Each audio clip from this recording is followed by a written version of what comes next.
কার কার পেঁপে লাগবে বলো? গাছে প্রচুর পেঁপে হয়েছে। দেখো পেঁপেটা খেয়ে পাখিতে খেয়ে নিয়েছে। হ্যাঁ ওই গাছটা দেখো, মাথার উপরে পেঁপে। ওই বাবা, নিচে এটা, হ্যাঁ এটাতে আরো পেঁপে আছে।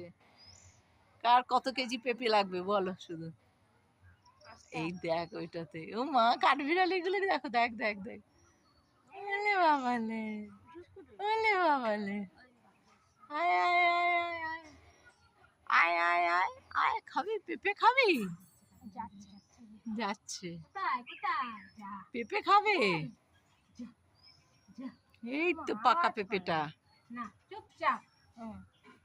ওই যে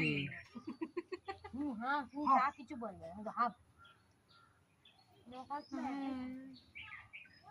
কি অপূর্ব দেখো। বউ হলে তবে তো আওয়াজটা বউ হলে দেখতে এলো উঠোন নেই বলে বলিনি। মানে সামনেটা জায়গা লাগবে, এই যে শিব বাবা, মামা মামা মামা দুষ্টু হাসি দিচ্ছে মামা, ভাল লাগছে মামা। কত গাছ দেখো কি সুন্দর। Hello hello.